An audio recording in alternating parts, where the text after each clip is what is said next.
आशीषों को पाने के लिए जीवन रूपी द्वार को हम बड़ा रखें। हालेलुया। अक्सर परमेश्वर बड़ी चीजें करना चाहता है, लेकिन जो हमारा जो घर है उसका द्वार बहुत छोटा है। हमारे विश्वास के अंदर हम जिन बातों के लिए प्रार्थना कर रहे थे वही हमारे जीवन में आ जाए, हम खुद ही यकीन उस पर कर पा रहे नहीं है। जो बात परमेश्वर आपके जीवन के लिए कर रहा है वो परमेश्वर आपके लिए उसको क्या करेगा, पूरा करेगा। और परमेश्वर जो है वो आपको इस बात के बारे में कंफर्म भी करेगा कि आपके जीवन के लिए क्या इंपॉर्टेंट है, क्या सही है और क्या गलत है। और सचमुच में यहाँ पर इजरायली लोग भी अपने जीवन में एक नए दर्शन के साथ में शुरुआत कर रहे थे। परमेश्वर ने कहा कि मैं तुमको अच्छे, बड़े और दूध और मधु की धाराएं बहने वाले स्थान में मैं तुमको लेकर जा रहा हूँ। लेकिन ये देख रहे थे कि हम मिस्र की गुलामी में थे, लेकिन उनके जीवन में एक समस्या आ गई। वो क्या हो गया, जो 11 दिन का रास्ता था उसको पूरा करने के लिए उनको 40 साल लग गए। उस यात्रा को पूरी करने में कितना समय लग गया? उसका कारण क्या है? आपका जो दर्शन है, आपका जो विजन जो आप अपने जीवन में रखते हैं, आप कितना आगे जाएंगे या आपका भविष्य क्या होगा, वो उसके आकार के ऊपर निर्भर करता है। ज्यादातर लोग जब घर बनाने से पहले मटेरियल जब घर में डलवाना शुरू करते हैं, मैं ऐसे बेल लगाऊंगा, ऐसा मेरा गार्डन होगा, ऐसा ये होगा, एक कल्पना करते हैं अपने घर के बारे में। क्या करते हैं? वहाँ पर ऐसा गार्डन होगा, यहाँ पर हम आए तो यहाँ स्विमिंग पूल भी है और बहुत ही सुंदर डेकोरेशन है यहाँ पर। क्या है? और उस सुंदर डेकोरेशन में ये लोग बैठे थे और ज़्यादा अच्छा सुंदर लग रहा है। क्या कर रहा है? स्विमिंग पूल के सामने बैठे। यदि कोई यहाँ पहले आया होता शायद वो स्विमिंग पूल का आनंद भी ले पाता।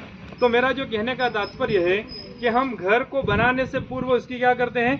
कल्पना करते हैं। और परमेश्वर ने इजरायली लोगों को भी ये कल्पना दी कि एक ऐसे देश में तुम जाओगे जहां तुम्हें किसी भी बात की कोई कमी नहीं होगी। आज आप और मैं यदि जीवित परमेश्वर को जानते हैं, उस एकमात्र प्रभु को यदि हम जानते हैं, आप ये जान पाते हैं कि मैं क्यों इस धरती के ऊपर हूँ या मेरा होने का उद्देश्य क्या है।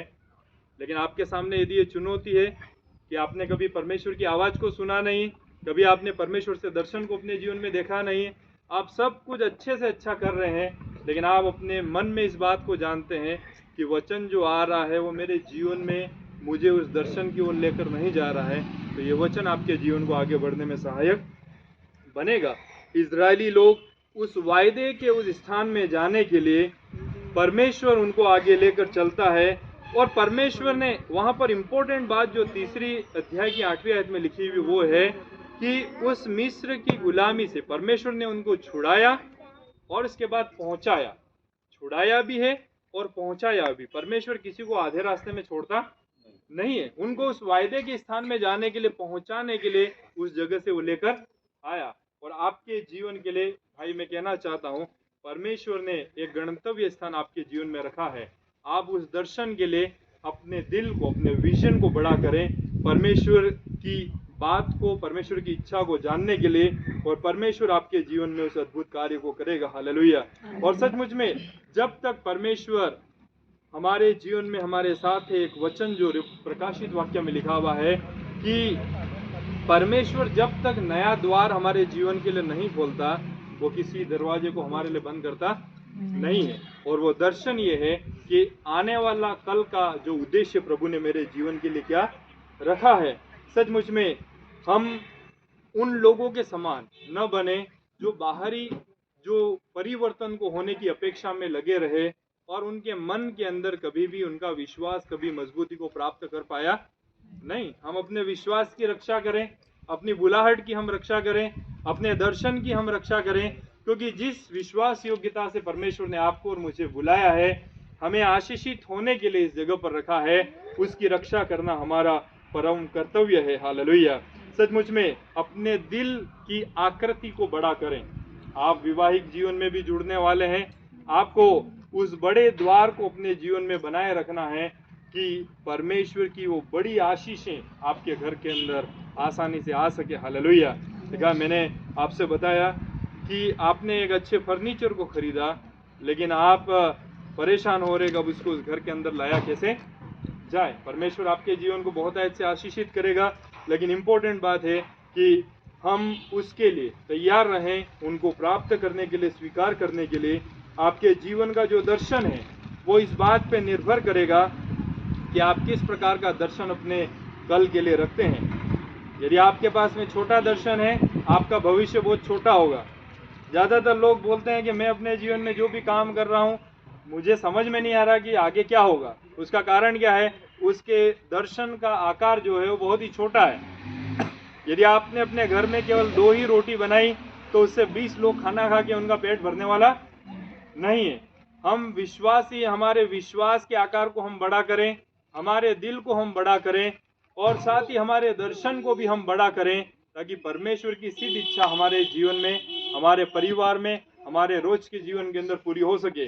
यदि आप में से यदि कोई भी व्यक्ति अपने जीवन में इस कठिनाई को महसूस करता है कि मेरा आने वाला कल क्या होगा, मैं तो अध्ययन कर रहा हूँ, मेरा कल क्या होगा, यदि आपने छोटा दर्शन रखा है, आप छोटा कार्य कर पाएंगे।